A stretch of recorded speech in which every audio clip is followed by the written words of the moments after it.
Explore cybersecurity. Guiding you through online threats, we'll aid you in understanding safety protocols and trends. Meet our gurus, Brian from Exact IT, Reginald from Arc Solvers, and Randy from Tech Rescue.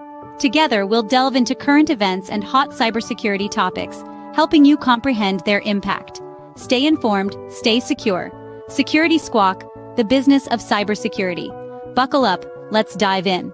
What's up, everyone? Welcome to another week, another edition of the Cybersecurity Squawk podcast. I don't know how many weeks or shows we've done at this point, but we got to be one of the longest running podcasts in the cybersecurity space, in the IT space, as far as I'm concerned. I mean, I don't know anybody who's been going longer than 3 years.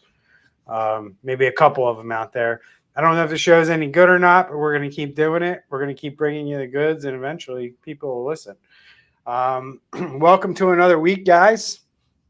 Got a lot of topics to dive into here. We do the show for free, so let's remind everybody of our fee, where we just ask for you to share our show and get it out there on your social medias. Even little things like liking us on the platform you're watching us on, maybe right now, or that you listen to us on, leaving a review on the podcast platforms helps there. Liking our YouTube video if you're watching us there, sharing our YouTube video. Same thing on Facebook and LinkedIn. Just hit that little like button. Helps other people find the content. Other algorithms go, oh, Sally liked this, so maybe Joe wants to see it, right? That's kind of how it works. That's what we ask you to do, and we'll continue to bring you content like this, where we bring the goods. We don't bore you with ads and all those things. Although, dude, we got an offer to run ads on our show and actually make money off of this. So could be changing if you guys don't share our stuff enough. We might have to take money from sponsors and things like that. So, and annoy you with ads. But right now we don't do that stuff. So help us out, share the show. Thank you. Guys, want to add anything to that? No, thank you. That sponsorship deal sounds good, man. I'll wear a shirt. I'll do it. I only think we gotta like mention the product and like say how great it is, and that's it. And we get paid. So be happy to talk about that with you guys offline, though. I forgot that came in a couple weeks ago, and that is an option for us. So all right, so let's get into it. What am I talking about today? So first things first, cyber attack on TeamViewer. So we're going to begin the show today, guys, with this disturbing revelation from TeamViewer. It's a popular remote access software provider. The company recently fell victim to a cyber attack by APT29, or our friends affectionately known as Cozy Bear. A group with alleged ties to Russian Foreign Intelligence Service, which means that they got like really smart people working for them, I guess. The attackers managed to steal sensitive data, including encrypted passwords, employee directory information. So let's unpack the details of this breach, guys, what the implications are and the measures that TeamViewer is taking in response. And talk about, do we have a potential supply chain vulnerability / attack on our way as a result? Now, I did a YouTube video on this, guys, and there's like 2.5 billion devices that run this software, which is when I saw that, when I did the video, I was like, oh my God, like who are the 2.5 million people billion people that decided to put this on their systems? Because I kind of said on my channel that we consider TeamViewer a security risk. So if we're doing an evaluation of a network and we see that it's installed, that's something we bring to the attention of people, because number one, you want to know that you have that out there. And TeamViewer is something like, even if I had to use it on my worst day, I'm taking it off as soon as I no longer need it. I'm not leaving it there for persistent access because this company's just had too many issues in the past. It's kind of like using LastPass as your password manager. It's like, kind of like fool me once, fool me twice, right? So guys, given TeamViewer's role in the remote access space, all these devices, 2.5 billion, what do you guys think this means for vulnerabilities in this remote desktop solution? Where do you think this is going to go? Well, so far they're being, I guess they're being tight-lipped about, they said that the bad guys did not have access to the product environment, that they only had access to basically the directory and encrypted passwords, which they're decrypting, and those passwords would give them access to the product environment. Directory is going to say who's in charge of what. And if y'all remember, we talked about this when the last pass attack happened. They found out who the lead developer was, the bad guys. They targeted the lead developer at his home, and then they were able to get into basically a media center that he had, an open source media center that was unpatched. They got their foothold in his home network, and then they were able to get the keys to the kingdom from that guy because he was working from home. So getting all of this information may not seem like that big a deal, but they now know that Joe Smith or whatever is the lead product developer and probably has keys like that to encrypted environments. And so that person is going to now get, MFA, not MFA, but like phishing attempts, spear phishing attempts targeted at him. With 2.5 million devices on the planet, you can see why the Russian government would want to get access to them. That's a lot of devices. Oh yeah, I mean that's like the honeypot of honeypots. I mean, you can't even call that a honeypot. That's the jackpot. You get access to 2.5 billion devices, or even a fraction of those, you have it. So, Andre, I'm more concerned about what the recommendation for users are. So according to TeamViewer, they're telling IT administrators or whoever's using the software to look for logs for unusual remote desktop activity, enable two-form factor authentication, and allowing whitelists and block lists. My concern with that is I think that TeamViewer should have like a social responsibility in the sense of like, okay, if you're in Miami and you're remoting into a computer in New Jersey, and all of a sudden the logs show that it's coming from a different IP address, a different location, there should be a pop-up, an email to say, hey, we just realized several connections from an IP address that is not normal. You may want to look into this. Or going to the two-form factor authentication, although inconvenient, but I think at this point in the world that we live in, especially with what just happened with them, that should just be enabled automatically. Just a second, not just having that, TeamViewer ID and password, but there's got to be another level of security, regardless if the user says I want it or not. Yeah, I mean, part of the reason why we look at that tool, which is a legitimate tool. I mean, but we don't like it on networks for everything you just laid out, Andre, because they don't force security on their product, right? So typically when we evaluate a network and we see that this software is on there, it's only protected by like that 9-digit code or whatever they're using today. Last time I used that software, it was like a 6-digit code. I think they actually upped it to like a 9-digit code now to make it feel more secure for people, I guess. I don't know. But Andre's 100% right. If you're not limiting connections, number one, to that device by IP address when you have this software, you're already giving the hackers a leg up, because now they can access that device from anywhere. If you set it in your firewall, which is where I would recommend you set it, or you set it in the TeamViewer software to say only this IP address can remote in or connect into this device, that's how you need to set it up, along with multi-factor and all the things that Andre mentioned. We just don't see that in the majority of people. When they install this software, they just install it with the default settings. And that means all they need is a 9-digit code to log into. And I don't know, we could look it up or we can do the math on it one day. Randy, how long does it take for you to brute force a 9-digit code? Right. And that's why we don't like it, because it gives somebody too much access with just very little information. You don't even need a username. So it's just not good. So Any more thoughts on this, guys? Yeah, this is one to really keep your eye on. Yeah. That this, could end up being a nothing burger, but has the potential to being, one of the worst hacks of the last 10 years.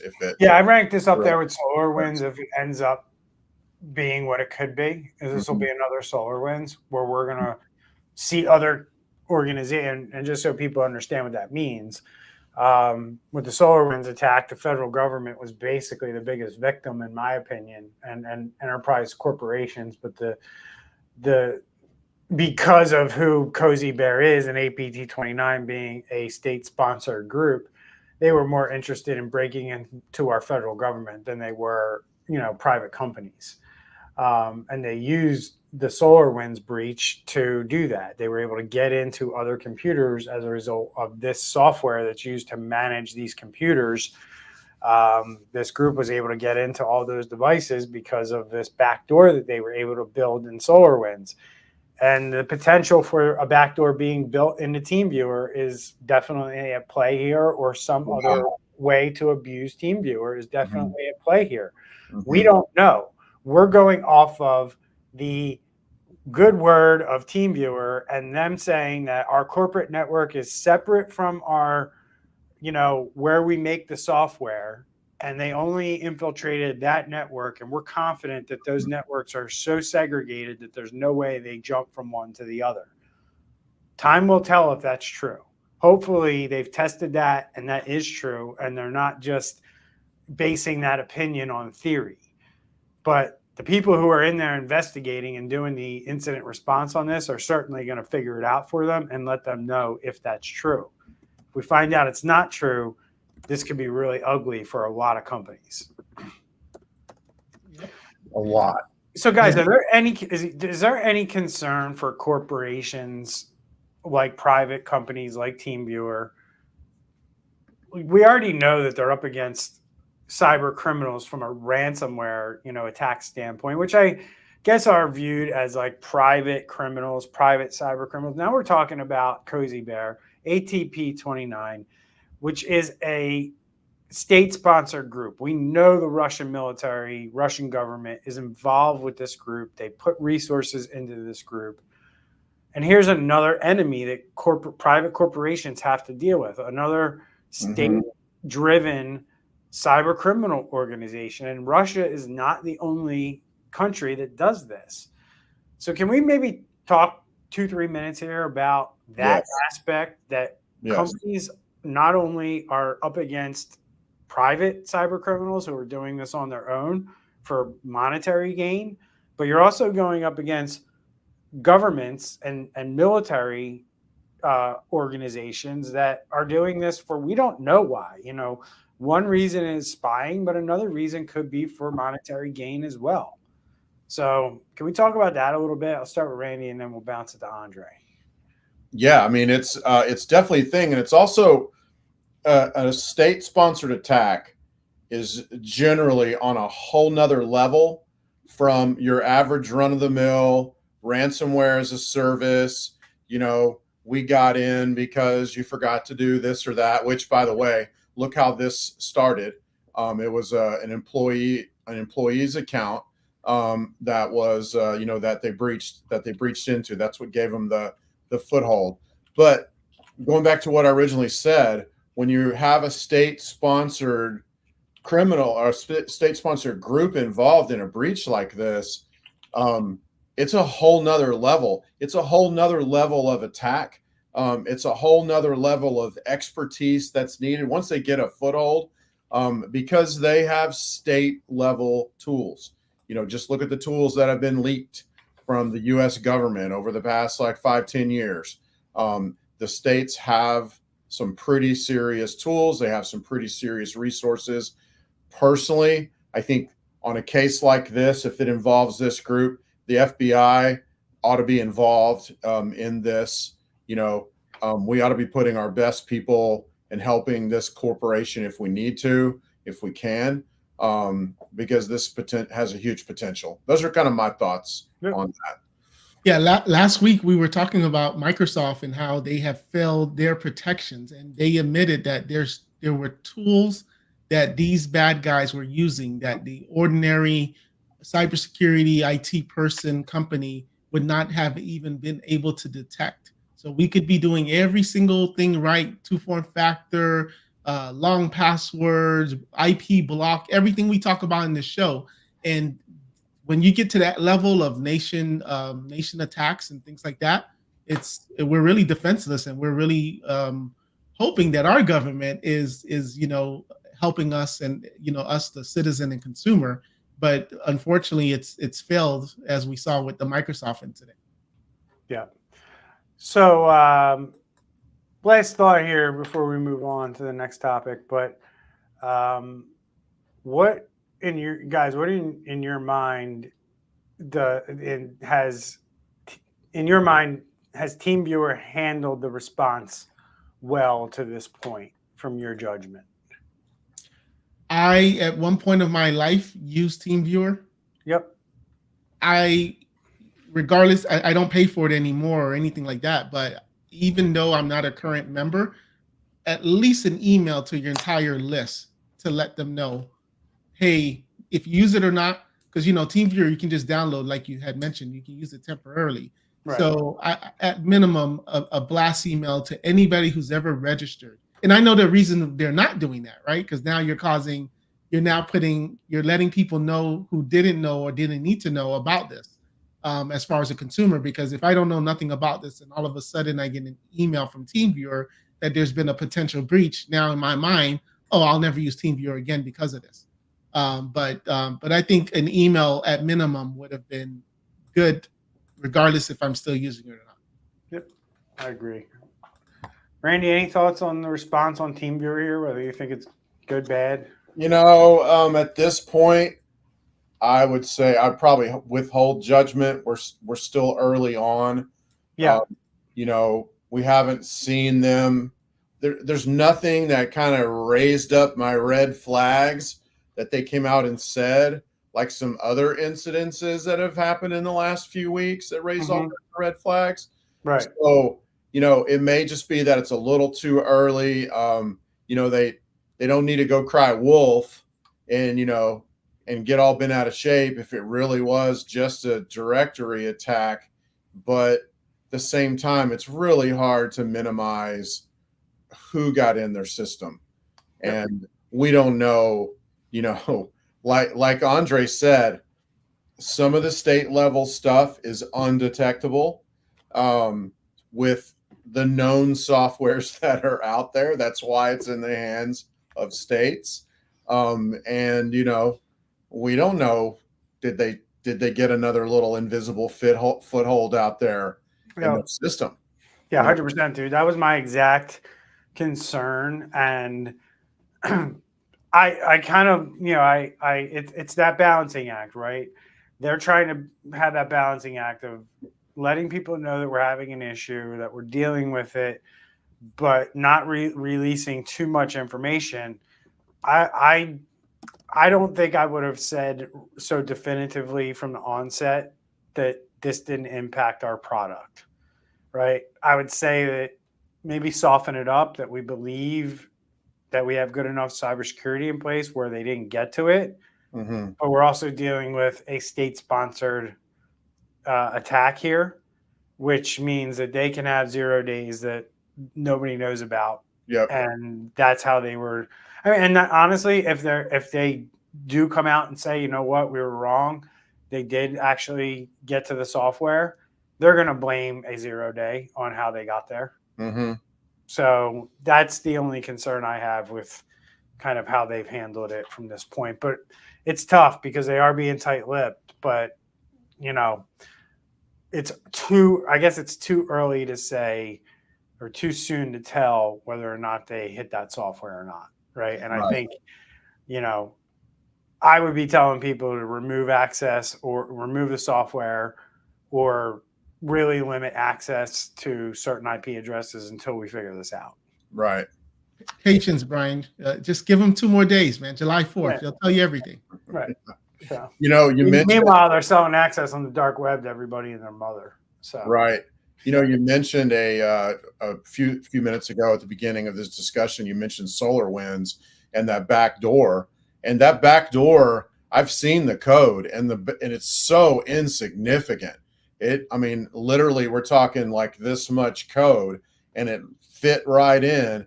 And man, if TeamViewer doesn't have a lockdown code review and all of that jazz, they're going to be in the exact same boat, but it'll be worse. Yep. 2.5 billion devices, and they'll just be, be able to get on whoever they want to get on, basically. Yes, sir. 100%. So let's move on.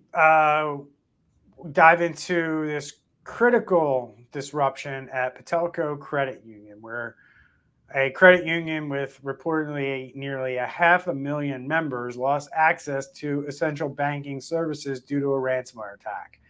The attackers forced the credit union to shut down basically all their systems to contain this breach. Let's talk about how this incident unfolded, the impact on its customers, and the broader lessons for the banking and financial industry. So, guys, let's talk about it. People are running the Reddit. They're bitching and complaining. They can't pay their mortgage. They can't pay their bills. They can't transfer money. Their debit cards aren't working. So let's take this from two approaches. What are the potential long-term effects of this ransomware attack on this bank and also their customers? So let's answer it from two different kind of perspectives. Start with the bank. I'll start and say that this bank's going to be in a lot of trouble. They are going to see not only issues with customers leaving as a result of lost trust, but this is going to rile up a whole bunch of investigations. I think they're one of the top, I think they were like 27th in terms of the size of their bank in the U.S. So like they're the 27th largest bank in the U.S. If I remember correctly from what I read earlier. They're somewhere in that neighborhood. But at the end of the day, the government is going to, and regulators are going to come in and find out if this company was actually doing cybersecurity the right way. Mm-hmm. And here's the big thing that I'm learning about and educating decision makers on. There's a lot of decision makers out there who are doing nothing today, and they have the impression that they can buy something, hire somebody, hire a company, and now they're doing it. So, right, the box is checked. And the thing that I'm trying to caution everybody on is, depending on what industry you play in and what regulations you're under, it's not about just turning on a service or having a service, right? That's one piece of it. That's the starting point. But when you're talking about look back periods and when regulators want to come in and know what you're doing, they don't want to hear that you're doing multi-factor authentication. They're going to say, prove to me you're doing multi-factor authentication. Show me that you have multi-factor authentication rolled out to your entire employee base, unlike what we saw over at United and Change Healthcare when they didn't have it rolled out, but they said they were doing it, right? The other thing is like, you need to be able to prove you've been doing it for a long period of time. Meaning, like, show me that you have logs from your multi-factor authentication system that I can see that you're monitoring and managing who's logging in, and you're looking into failed multi-factor authentication attempts. These are things that when they say they have people doing incident response and investigating, and regulators come in and want to know what companies are doing, it's not like they come in and go, hey, Mr. CEO, are you doing MFA? Yeah, look, here's our MFA. Take a look. That's not how it works, right? They come in and they say, show me all the logs you've been doing for the last 6 months. And if you don't have that, if you can't produce it, you're not doing it. That's how it works. And I think that's the problem, is people think like, we're not doing it right now, but like we can just buy it in the 11th hour and we'll be good. No, because if you get hacked in the next 30 days, they're going to be like, look, you've only been doing this for 30 days. That you're basically not doing it. right? And that's what I'm seeing here, guys, with a lot of these cyber attacks and a lot of these people that I'm talking to out there, is that they just think that like they can start doing things at some point and it'll quickly change their situation. And that's the scary part, is that this situation takes a really long time for companies to, get to the point where they are not going to get in trouble by regulators when this comes down. And I think that that's what this bank is going to have to deal with, is dealing with a lot of regulators and a lot of people asking questions on how did your whole entire banking system get shut down from a cyber criminal group. And you're gonna have some pissed off employees because now you can't do your payroll. That too, yeah. You got a July 4th weekend. You're probably gonna pay them. You're probably planning on paying them on Wednesday so that they can have some extra money for the weekend if they're not working on Friday. And oh man, that would be bad. Yeah, I mean, employees too. I mean, that's another thing you're going to have to deal with, and that's a big thing we've seen in some recent cyber attacks, is employees being annoyed that they're now not getting paid. I mean, the average ransomware attack takes a company down for 22 days. So you can expect this bank to be down unless there's some, the FBI steps in and steals some keys from somewhere, or they decide to pay the ransom really quick. This is going to be 3 weeks or more. I don't see any companies coming up any quicker than that unless they do one of those two things. Then you're going to have your clients who the line is too long at the bank to withdraw any money or the services. You can't. Yeah, you can't. Yeah. So you can't even log in. It's like, people are so used to convenience, pulling up an app and being able to transfer money. Can't do it now. The ATMs are working, so they're able to pull money out at least. Right, because it's probably a network, not theirs, right? But who knows it's got to call back to the bank to see if there's balances somehow. And if you can't do that, that might be trouble, right? The other piece of it is, guys, from this standpoint with this bank, is all the things that are going to, like, if I can't pay my mortgage and now I got to pay a late fee because I can't pay my mortgage, how does that all play out? Right? Late payments on credit cards, things like that. Again, it'll be interesting to see. Depends on the bank clientele. If we got a bunch of bank clientele people that are living paycheck to paycheck, this is going to impact people, and the frustration is going to increase rapidly on this organization as every day that this drags out. Right? So what else from a customer standpoint, guys? Like, what do you see as long-term ramifications for them? I kind of touched on like issues with late fees and stuff like that, but what else could you see coming down the pike for customers of this bank? Well, if the data was compromised, if the data is going to be sold, now you're going to have future emails about resetting your account, or they're going to know your name, they're going to know your account number. And they may send a very similar template with like the last four of your account number to say, hey, we have to reset all the passwords. Click here. We already know your username. We already have your social.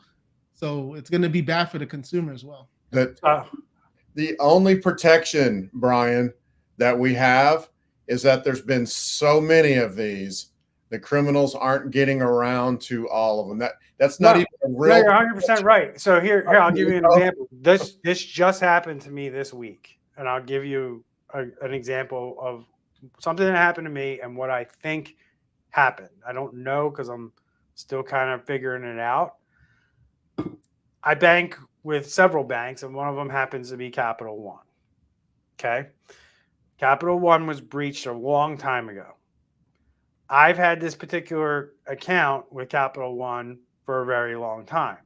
I've also since opened other Capital One accounts, more recent, right? So I'm going to say post-breach.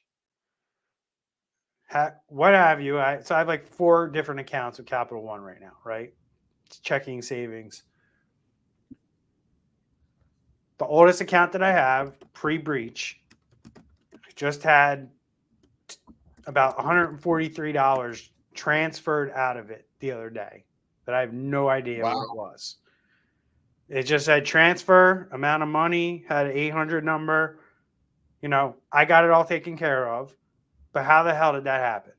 somebody had to have my routing number and bank account number and been able to initiate that transfer in some way, right? I know my account was breached in that Capital One breach. I got information and letters sent to me after it happened. So I think you're right, Randy. Somebody finally got around to getting to my account. That's still active. It's still a valid number. So like at some point along the way, Capital One should have reached out to all these people that they knew were victims and changed their account number and help them facilitate that. Right? Because they didn't do that. And I just happened to log into my bank account the same day that that transfer happened. And I caught it quickly because God knows if I waited 2 or 3 days, how many more transfers they would have made. But these are things that will happen to people. And look, it's not going to be like somebody wiped out your account. They're going to do $143 here. And before you catch it, they did 5 transactions and it'll be like $700 or $800. Yep. Right? $700 or $800 to a guy sitting over in Eastern Europe is like $5,000 to somebody sitting in America. That's right. So just kind of give people perspective. Any thoughts on that, guys? But that's kind of what I noticed, what happened with me over at Capital One. And I think that that's going to happen to a lot of people where they just got to pay attention to, they got to be vigilant, that you got to know and realize when your accounts are being abused.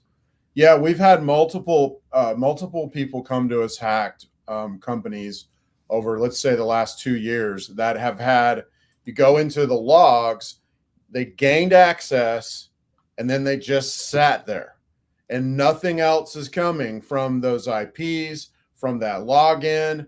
And I personally think it's the level 1 criminals, if you will. They're getting the access, from Nigeria, Morocco, someplace like that. And then they're putting it up for sale. And there's just so much like low hanging fruit right now. They're not getting around. Well, look, things happen, right? People die, accounts go defunct, and you gotta get through all that to get to the ones that exist, right?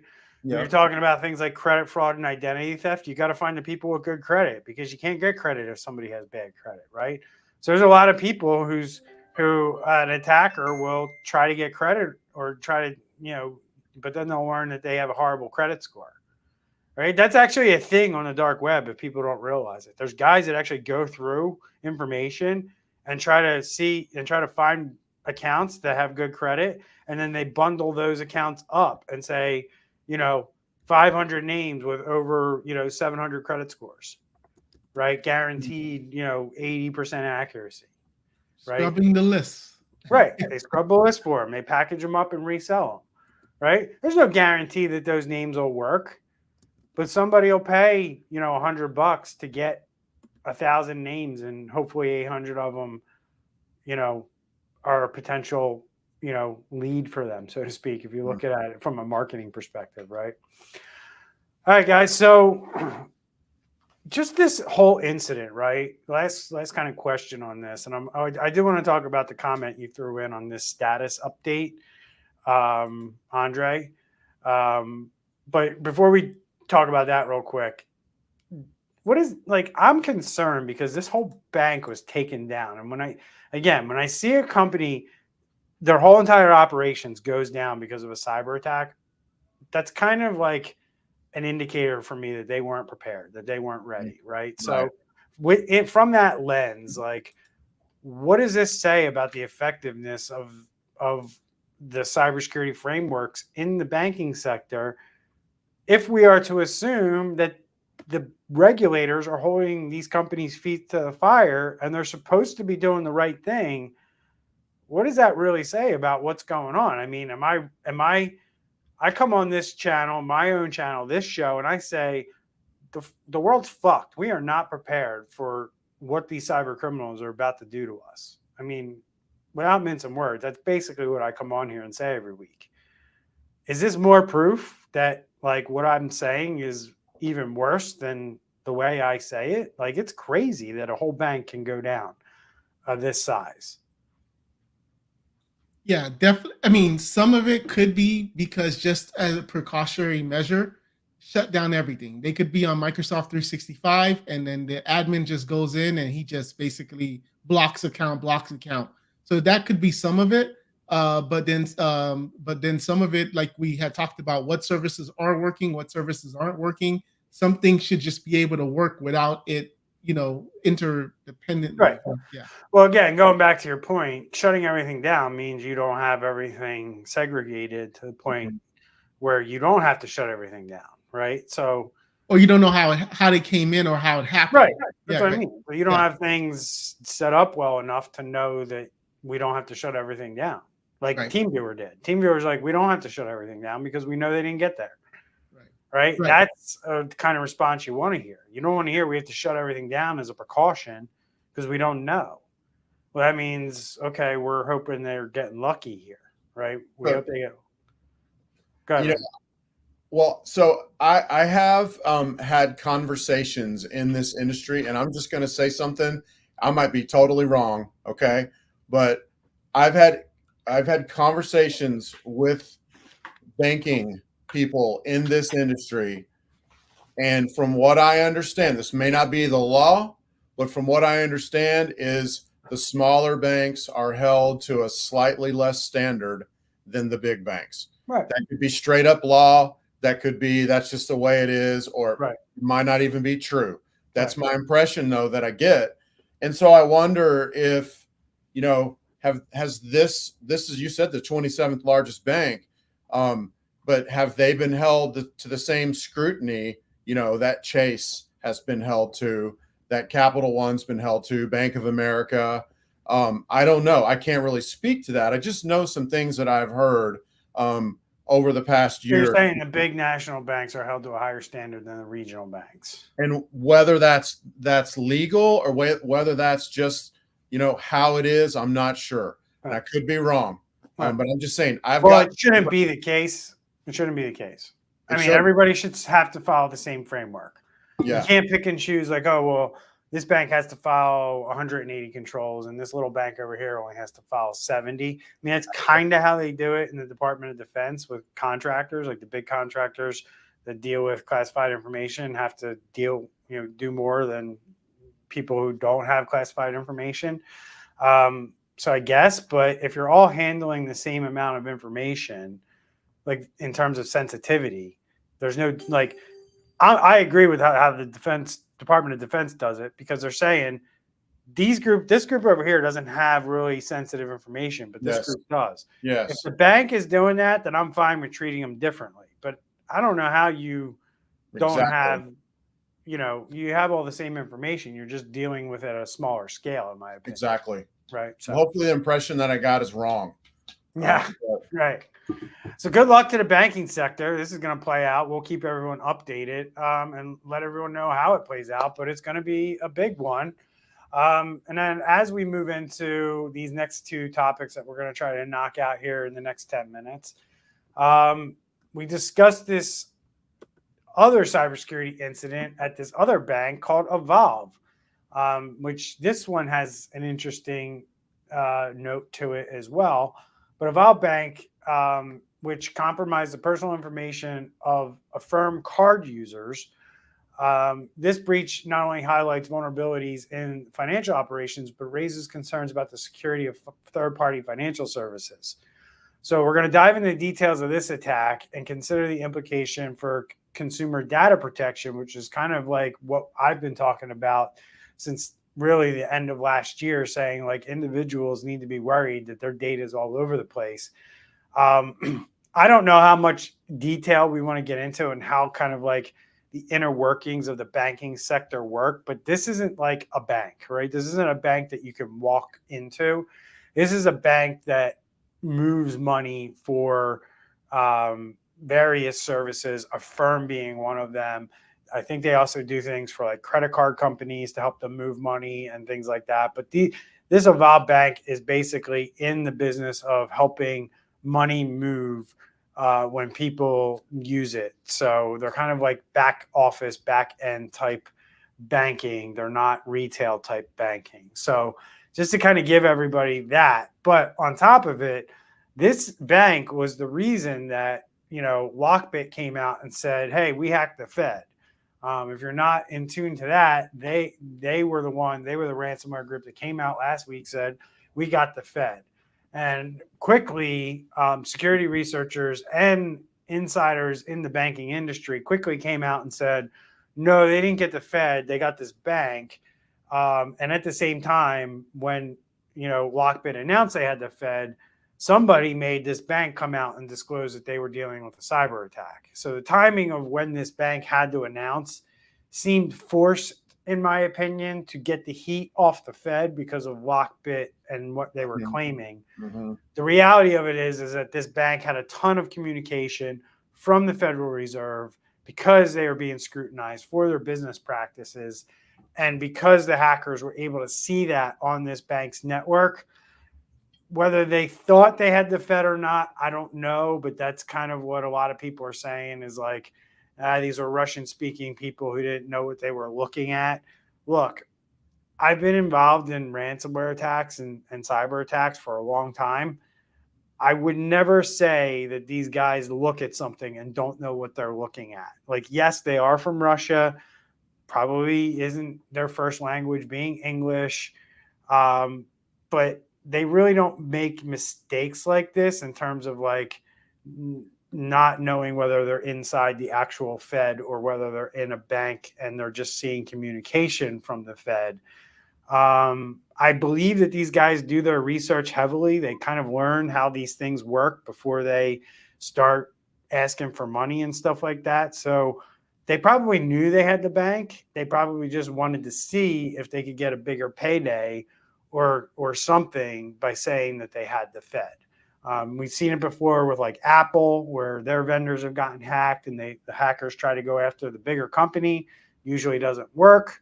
But I think that that's what was more at play here than the Fed being hacked. So what are your thoughts on this whole thing, guys? Like a non-bank bank getting hacked, causing all these problems in the financial world, kind of really paints a picture that these fintech companies, no matter how big or small they are to the American consumer, can impact their own banking. Like most people don't even know who Evolve is, don't deal with Evolve. But if this company goes down, it's clear it impacts the banking sector severely. So thoughts on this? In what you just said, I think is the biggest point in this. We're all talking about, we all know Affirm, right? You're going to go on Amazon and it's going to say, make 4 easy payments with Affirm. Nobody's ever heard of Evolve, but who Evolve chose to do business with, and with their research or lack of research, now Affirm is getting the burn of it. Yeah, the burn of it. Right. So this now you, the business owner listening to this podcast, and who you're letting in your systems and who you're giving, remote access to or integrations with. This is where it's so important, because if your supply chain vendor or whoever you're using, whoever you're giving this information, as simple as your bookkeeper, if your bookkeeper is going in with a Gmail account and they're asking you for all this information, but then their systems get hacked, it's going to be on you, because everybody knows you, not the two-person bookkeeper. I know a lot of bookkeepers and accountants that outsource. They have employees that work outside of the country. I know a lot of them tend to use the Philippines a lot for back-end office support, right? And wouldn't you want to know that you just hired a bookkeeper, that your bookkeeper has somebody remoting into your system who's not saying there's anything wrong with it, right? But you want to make sure that that company is making sure that they're doing things properly so that that connection from that person in the Philippines remains secure, right? There's a lot of security concerns that come with remote employees, whether they work from home in the United States or whether they work from home in another country. And all of those things need to be considered as part of it.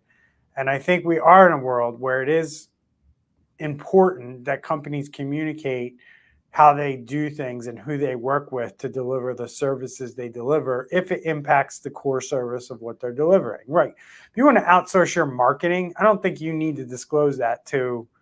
But if you're outsourcing something that's part of the service you're delivering, you should really be disclosing what other third parties you're using so that a person can make an informed decision about whether that's a risk for them or not. Randy, any thoughts on this bank and what's going on here? No, not really. I mean, y'all pretty much Covered it. covered it. So All right. We'll move on, but these third-party partnerships are going to be a big problem for businesses moving down the road. So, last topic of conversation here, guys. I can run about another 7 minutes if we have to go over. MFA tackling this pressing issue with multi-factor authentication and its role in the alarming rise of ransomware losses. With a reported 500% increase in the average ransomware payments, it's crucial to understand how outdated MFA technologies are being exploited by cyber criminals. So let's talk about this. We're going to discuss the evolution of these ransomware tactics and what next generation MFA solutions need to look like for companies to combat these threats, because traditional MFA is failing. And if companies think that, we have MFA, we're good, 2 thumbs up, and don't realize that their MFA doesn't really work anymore, that's something that needs to start happening as conversations in the boardrooms and IT fields across the United States. So, guys, why are traditional MFA methods failing? And then what are some alternatives people can look at? Yeah. So one thing we always would talk about is MFA fatigue. So that was probably more popular last year, when you would just get the pop-up, and then, people would just always get, first thing, even I do it sometimes, you just hit yes. You don't know what you're reading, you just hit yes, you click on yes. And Microsoft had a big issue on that. And we actually have one of our clients where they clicked the yes button, and by clicking the yes button, because the threat actor already had their password and login, they were able to get in. And now Microsoft. Yeah. Oh yeah. Okay. Okay. Yeah. You're not the only one. Okay. So now they do conditional access, where in addition to hitting the yes button, but if the location just seems off, they're going to now put some extra policies in place to block that. So, but that's Microsoft. That's not all of the different online and softwares and things like that out there. So, yeah, and the one thing that this article discusses is just how the sophistication has risen. And if we've said it once, we've said it 100 times. Easy in the history of this podcast, it is a cat and mouse game. So today's awesome solution, Microsoft in the last, they've started pushing out this whole thing where they have like a number, you got to type in a number. Well, today's like awesome solution is 6 months from now's lame solution. And, so they're doing things like MFA fatigue. If they already have the username and password, just keep entering it in, and eventually the person says, okay. But they're also doing things like SIM swapping, where they're calling into like your T-Mobile, and, all your information's been leaked already. Right. And so they call into T-Mobile and they say they're you. They steal your SIM, and then they can intercept your codes.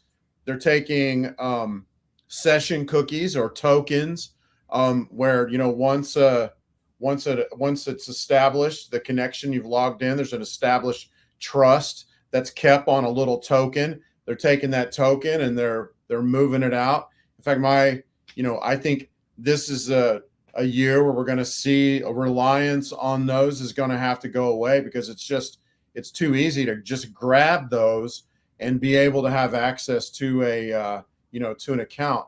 But overall, it's just all of these things that are, they're trying to overcome basically what we have right now, cat and mouse game. They're just going to the next level. Now it's time for the good guys to go to the next level, So here's the other perspective I want to paint for business owners as we wrap up the show here, right? But just piggybacking on what you said, which is, today's technology that comes out, is going to be the lame technology in 6 months or whenever, right? And why do we know this, right? Because we've seen it happen. And because the reality of it is that these folks come in every single day with that goal. How are we going to circumvent this? You don't have employees coming in every day saying, how can we harden or improve our MFA? right? They just plop a tool in place and they monitor it, make sure it's being used. They're not out there actively. Now that's what the MFA companies are supposed to be doing, is doing that R&D to improve their products. But at the end of the day, that's what you're up against. You're up with criminal organizations who are recruiting people every single day to join their organization, to then go and work every single day to figure out ways to circumvent all these things that we're putting in place, right? And that's why layers of security are necessary, because we know at any point in time a layer can fail. But if you have 7 or 8 layers versus 1 or 2 layers, I like my chances of stopping them before they get through that 3rd or 4th layer, right? But if you only put up 1 or 2 layers, they're getting in. We see it all the time, right? And, you know, those layers can be broken, right? What works today might not work tomorrow, right? And you got to understand that your business is up against it. These people are, you know, it's just like going to the gym, right? They're sending people in there every day. They're getting 1% better every day. And while they might not crack that MFA today, in 6 months, they might be able to. And now you got to be able to change and move on to something else. But if you're not aware that that even got cracked in the first place and you continue to use it, now you're going to, you know, be a victim of an attack as a result of these vulnerabilities. All right, guys, good discussion today. I got a couple comments. Baldwin English, he wanted to know, did you guys discuss the CDK woes already? I think we discussed that in a podcast or 2 ago. Yep. So if you want to go back and watch one of our previous podcasts, you can. Looks like you're coming in from LinkedIn, so you should be able to see those on LinkedIn, on one of our personal profiles. If we can, we'll tag you and we'll find it on LinkedIn and we'll tag you, Baldwin. And then Daniel just wanted to know he's watching. We appreciate it, Daniel. We're watching you too, buddy. Thank you. So, appreciate it's not good when the cyber guy says he's watching. What's that? It's not good when the cyber guy is telling his fans we're watching you too. That's scary. So we appreciate the support, everybody. Thank you so much. Thank you, Randy and Andre, for your input today. I think it was a good show. We're going to end it. We'll see everyone next week. Stay safe out there. It's a 4th of July weekend. We've had some big ones over the 4th of July weekend, so we'll see what happens. But I think holiday attacks are a thing of the past. They attack every day now, so it doesn't really matter. So, all right, guys. See you next week. Stay safe during the holidays. Take care, everybody.